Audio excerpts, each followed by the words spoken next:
और रावलपिंडी जहां पर बड़ा अड्डा है सेना का, उन अड्डों पर भी धमाके सुने जा रहे हैं।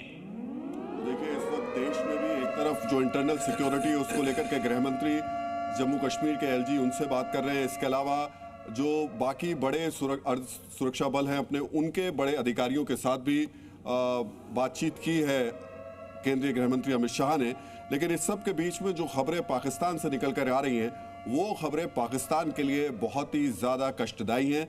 एक के बाद एक लगातार पाकिस्तान के शहरों में हमले हो रहे हैं, चाहे वो सियालकोट हो, चाहे वो लाहौर हो, चाहे वो इस्लामाबाद हो, हर जगह, चाहे वो कराची हो, तमाम बड़े शहरों पर इस वक्त ज़बरदस्त तरीके से भारतीय सेना ने, वायुसेना ने, नौसेना ने हमला किया है।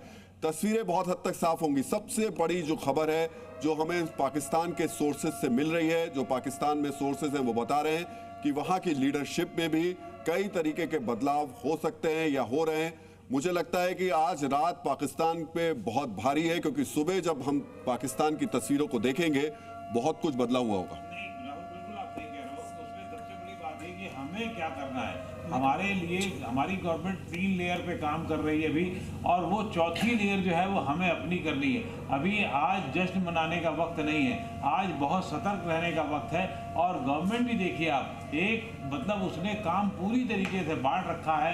गृह मंत्री अपने तरीके से देशवासियों और देश की सुरक्षा को लेकर के बात। मैं लौट रहा हूं आपके पास सर। नौशेरा में भारतीय सेना की तरफ से एक और जबरदस्त एक्शन की अपडेट सामने आ रही है। नौशेरा में पाकिस्तान ने कुछ और ड्रोन लॉन्च किए थे, उन ड्रोन को भी खत्म कर दिया गया है, उनका विनाश कर दिया गया है। देखिए, अब तक कुल मिलाकर लगभग 64 से 65 ड्रोन अटैक्स करने की कोशिश भारत की तरफ पाकिस्तान ने की है, और वो सारे के सारे ड्रोन अटैक जो है भारतीय डिफेंस सिस्टम की तरफ से, भारतीय सैनिकों की तरफ से नेस्तनाबूद किए गए हैं, उनको खत्म किया गया है। यानी दोनों देशों का अंतर आप देखिए, यहां पर हर एक अटैक को खत्म किया जा रहा है, तो पाकिस्तान के अंदर हर एक शहर लगातार खत्म होता जा रहा है। ये लाहौर की सड़कों पर आपको मलबा नजर आ रहा है। सबसे बड़ी बात यह है कि स्ट्रेटेजिक तरीके से ऐसे पिन पॉइंट करके भारत की तरफ से, चाहे वो भारतीय वायुसेना हो, चाहे वो भारतीय नौसेना हो या भारतीय थल सेना हो, तीनों की तरफ से वेल कोऑर्डिनेशन के साथ में पिन पॉइंट करके हर उस शहर को निशाना बनाया जा रहा है, जो कि मिलिट्री तौर पर सबसे इंपॉर्टेंट है। जी राम अनंत, जो दोनों देशों में सबसे बड़ा फर्क इस वक्त है हमारी तीनों सेनाओं का कोऑर्डिनेशन, और उनकी सेनाओं के अंदर ब्लेम गेम शुरू हो गया है। अभी अभी जानकारी है कि आर्मी के जो बड़े अफसर हैं उन्होंने कहा है कि ये तो एयरफोर्स नाकाम हो गई, वो ठीकरा एयरफोर्स के ऊपर फोड़ने की कोशिश कर रहे हैं। और इन सबके बीच एक और बड़ी खबर, इस वक्त बड़ी खबर आपको बता दें कि पाकिस्तान पर दोहरा अटैक जारी है, पाकिस्तान पर डबल अटैक जारी है। 2 मोर्चों पर पाकिस्तान घिर गया है।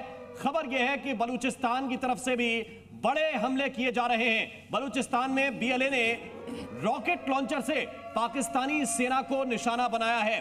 बीएलए लगातार एक्टिव पहले से भी रहा है, और अब बलोच लिबरेशन आर्मी ने मोर्चा संभाल लिया है और दूसरे फ्रंट पर पाकिस्तान को पूरी तरह से घेर लिया है, और वहां से भी रॉकेट लॉन्चर से लगातार हमले किए जा रहे हैं। यानी 2 मोर्चे युद्ध के सीधे सीधे खुल गए हैं। एक तरफ भारत अटैक कर रहा है, और दूसरी तरफ घर के अंदर से ही बलोच लिबरेशन आर्मी भी पाकिस्तान की चौकियों को लगातार उड़ा रही है। पाकिस्तान की सेना की चौकियां लगातार उड़ा दी गई। नहीं है कि जब किसी पर हमले हो रहे हो और जब कोई बुरी तरीके से पिट रहा हो तो हम उसकी मजाक उड़ाएं या उसके बारे में कुछ उल्टा सीधा कहें।